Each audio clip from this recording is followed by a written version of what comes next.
The year 1066 marked a turning point in English history, the Norman Conquest. William the Conqueror, Duke of Normandy, defeated the English at the Battle of Hastings. This victory had profound and lasting effects on the English language. The conquerors, of course, spoke Norman French. This language quickly became associated with power and prestige in the newly conquered land. English, the language of the defeated Saxons, was relegated to the lower rungs of society. The peasantry continued to speak English, but it was excluded from the courts, administration, and high culture. For nearly 3 centuries, English existed in the shadow of French, its future uncertain. The very survival of English as a language was in jeopardy. This period of linguistic tension and change laid the groundwork for the evolution of English into the language we know today. The Norman Conquest was not just a political and social upheaval, but a linguistic one as well. The linguistic landscape of England was forever altered. The seeds of change had been sown, and English would never be the same.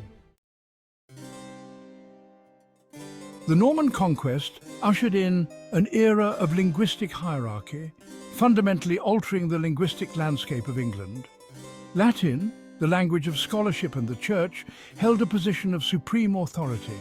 It was the cornerstone of education and religious practice. It was the language of learning, diplomacy, and religious texts. Monks and scholars meticulously copied manuscripts, ensuring the preservation of knowledge. French, the language of the court and aristocracy, became the language of power and administration. It was spoken by the ruling elite and used in official documents.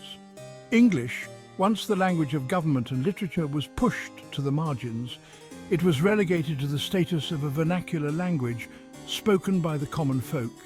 It became the language of the common people, largely excluded from official documents and literary works. The everyday life of peasants and villagers was conducted in English. This period saw a decline in the production of written English texts. The scriptoriums, once bustling with activity, now focused on Latin and French manuscripts. The few surviving texts from this era, such as sermons and religious poems, reveal the influence of French and Latin on the evolving English language.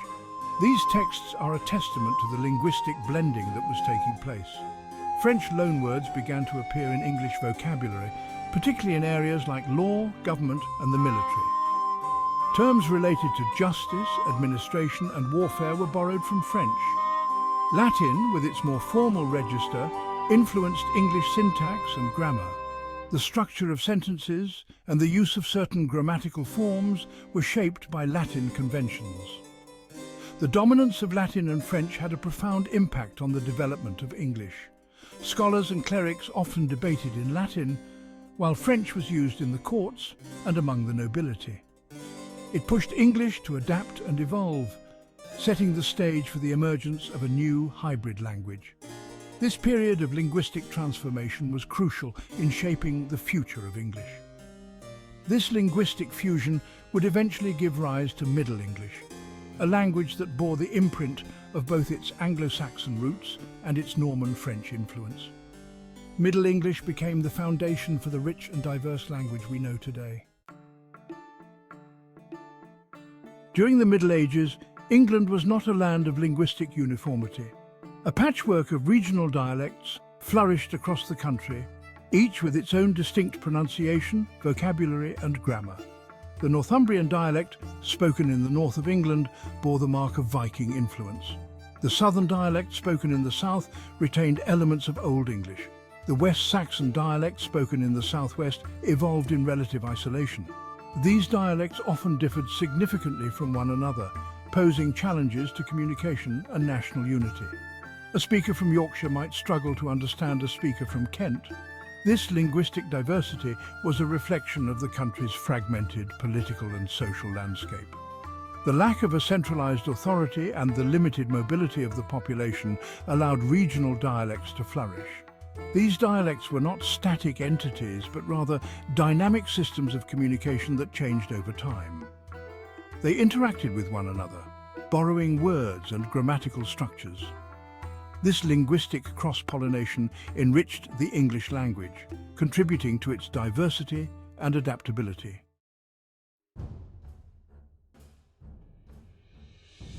Section 4. From the Ashes, the Resurgence of English. Despite the dominance of French and Latin, English never truly disappeared. It lingered in the daily lives of the common people, in their homes and in their hearts. It remained the language of the heart for the majority of the population, a silent yet resilient force. By the 13th century, signs of an English revival began to emerge. The language started to reclaim its place in society, slowly but surely. The gradual decline of Norman French influence, coupled with a growing sense of English national identity, created a more favourable climate for the English language. People began to take pride in their native tongue once more. English started to reappear in official documents and legal proceedings. This was a significant shift, as it marked the beginning of English being recognised in formal and authoritative contexts. King John's decision to lose his French territories in 1204 further weakened the status of French in England. This political move had profound linguistic implications.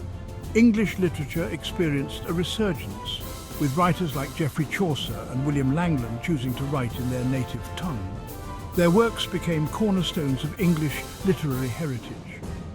The language they used, however, was no longer the Old English of Beowulf. It had transformed, absorbing elements from French and Latin. This new English, heavily influenced by French and Latin, was evolving rapidly. It was a language in flux, reflecting the dynamic changes of the time. It was a vibrant, dynamic language capable of expressing the complexities of a changing world. Scholars and common folk alike found new ways to communicate their ideas and experiences. The resurgence of English was not merely a linguistic shift, but a cultural and political statement. It signified a reclaiming of identity and heritage. It marked the re-emergence of a nation finding its voice after a period of linguistic subjugation.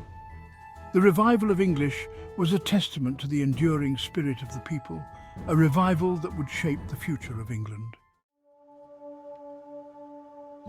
Section 5. A new linguistic order, shifting syntax and grammar. The re-emergence of English was not simply a return to the language of the Anglo-Saxons.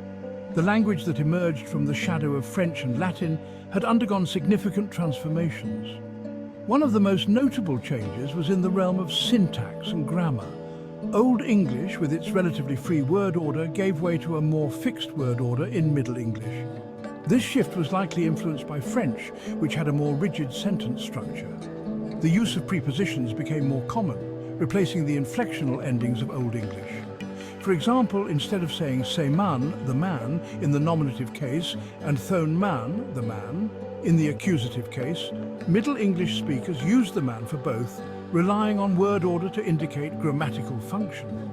These grammatical changes reflected a broader trend towards simplification and regularization in the English language. Middle English was shedding some of the complexities of Old English, moving towards a more analytical grammatical system. This evolution made the language more accessible to a wider range of speakers, contributing to its growing popularity.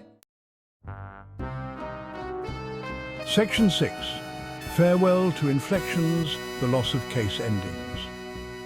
One of the most dramatic changes in the evolution of English was the gradual loss of case endings. This transformation marked a significant shift in the way the language was structured and used. Old English, like Latin and German, was a highly inflected language. This meant that the endings of words changed to indicate their role in a sentence, a feature that was crucial for understanding meaning and grammatical relationships.